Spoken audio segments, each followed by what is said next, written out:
दे गया समर अनुपमा को सबसे बड़ा धोखा। नमस्कार दोस्तों, स्वागत है आपका आपके अपने चैनल हंग्री स्पिरिट्स में। हंग्री स्पिरिट्स देख रहे सारे दर्शकों का मैं अंजू शर्मा दिल से स्वागत करती हूँ। सबसे बड़ा दुख इंसान के लिए वो होता है दोस्तों, जब जवान बेटा उनकी आंखों के सामने से चला जाए। मां का दुख तो हम अंदाजा लगा भी नहीं सकते। अनुपमा धारावाहिक करोड़ों ऑडियंस देखती है, इसमें से काफी सारी ऑडियंस ऐसी भी होगी जिन्होंने इस दुख को झेला है, जो जार जार रोए होंगे इस सीन पे जब समर अनुपमा से मिलने आया, आखिरी दर्शन देने आया।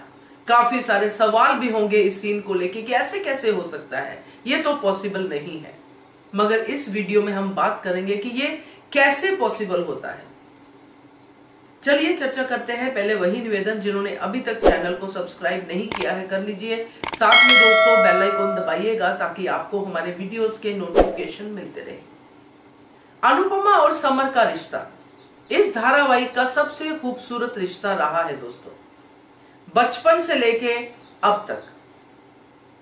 बीच में थोड़े से उतार चढ़ाव आए डिम्पी की वजह से, मगर उसमें भी समर ने कुछ एक बातें कही, मगर उतना नहीं जितना पाखी और तोशु ने किया था। खैर, वो भी समर को सूट नहीं कर रहा था, इसलिए हम सब ने बहुत सारी बातें भी की। मगर ये रिश्ता वैसे का वैसा ही रहा, क्योंकि मां के लिए बेटा हमेशा दिल का टुकड़ा ही रहता है। और समर अनुपमा के दिल का टुकड़ा शुरू से ही था, क्योंकि उसने अनुपमा को जितना सपोर्ट किया है किसी ने नहीं किया। छोटा होता था तब भी, बड़ा हुआ तब भी अपने पिता को पिता नहीं कहता था, नाम से बुलाता था, क्योंकि पिता ने मां को टॉर्चर किया था। इतना प्यार था समर का अनुपमा से। तो जहां पे इतना प्यार होता है दोस्तों, वहां पे कैसे एक रूह जो है बिना इस रूह से मिले हुए चली जाए जिससे वो इतना प्यार करती है। यहां पे मैं सिर्फ अनुपमा के प्यार की बात नहीं कर रही हूं, क्योंकि जो इस संसार को छोड़ने वाली रूह होती है उसके इमोशंस भी होते हैं। जिन लोगों ने अपने अपनों को खोया है वो लोग इस बात को बहुत अच्छे से समझते हैं, क्योंकि ये डिपार्चर जो होता है ये आसान नहीं होता है, ना जो जिंदा लोग हैं उनके लिए, ना ही जो जाने वाले होते हैं उनके लिए। इसलिए हमारे इस इंडिया में इन सब को लेके कस्टम्स होते हैं।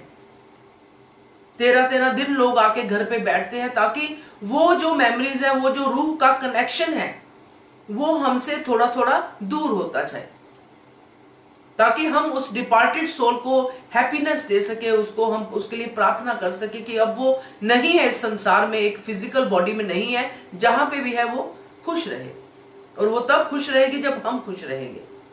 ये सब बातें उन 13 दिनों में होती है या उन 11 दिनों में होती है, जैसे जैसे हर प्रांत के कस्टम्स होते हैं। यहां पे जो अनुपमा और समर का सीन था, आपको हम सबको पता था कि उधर समर को गोली लगी है और इधर समर अनुपमा से मिल रहा है। यानी कि जैसे ही समर की मृत्यु हुई वैसे ही समर की आत्मा अपनी मां के पास आई, क्योंकि बीच बीच में जो हम देख रहे थे बार बार समर का रोना,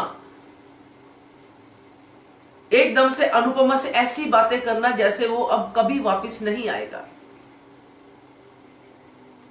ये जो मिलन था दोस्तों, ये सच में रुलाने वाला था, क्योंकि ऑडियंस का रोना जायज था, क्योंकि उनको पता है समर मर चुका है।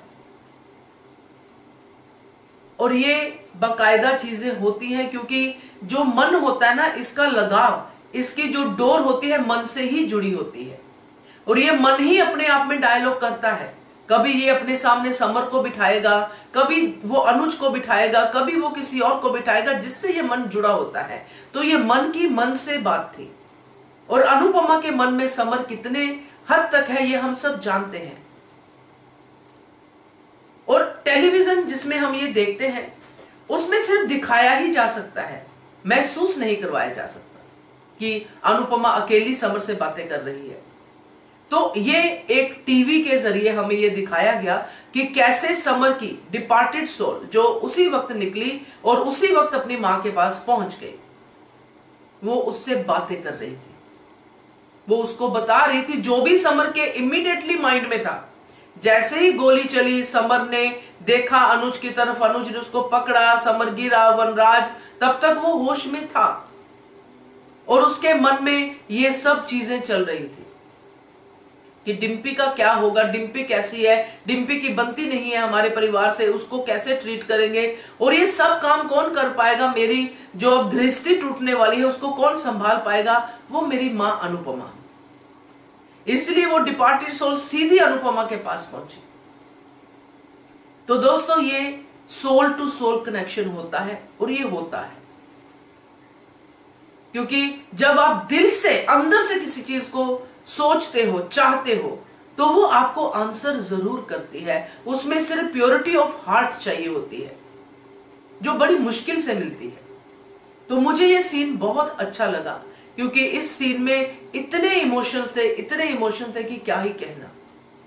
और समर के लिए बहुत बुरा लगा, सच में बुरा लगा, क्योंकि जिस तरह इस सीन को कंसीव किया गया, जिस तरह ये दिखाया गया और जैसे समर के कैरेक्टर को खत्म किया गया, जो कि अभी आने वाले दिनों में पूरी तरह से खत्म नहीं होगा, इल्यूजन्स अभी भी होंगे, अभी भी अनुपमा को सोच में समर मिलेगा, वो सब होगा, मगर अल्टीमेटली कैरेक्टर फेड आउट हो जाएगा। बट ये कैरेक्टर जो अपनी छाप छोड़ के जा सकता था वही छाप वो छोड़ के गया। ऐसा नहीं कि इमीडिएटली कैरेक्टर को खत्म कर दिया, अब आगे कुछ और बढ़ा दिया। यही इस सीरियल की खूबसूरती है कि अगर खत्म होना हो तो ऐसे अचानक खत्म नहीं होता है, खत्म होते होते होता है, जैसे हम लोगों के घरों में होता है, हम सब अपने परिवारों में देखते हैं, कोई भी चीज इमीडिएटली डिसअपियर नहीं होती है, चाहे वो घर की कोई भी चीज हो, इंसानों की तो बात ही क्या है। तो ये सीन अच्छा था, मुझे उम्मीद है आप लोगों को भी बहुत रोना आया होगा और आप लोग भी आगे आने वाले समय में समर को मिस करेंगे क्योंकि आगे बहुत कुछ होने वाला है। तो आपका क्या फीडबैक है इस सीन को लेके जरूर बताइएगा। देखते रहिए channel Hungry Spirits. Thank you so much. Subscribe to our channel by clicking the subscribe button. Click the bell button and enjoy the latest uploads from our channel.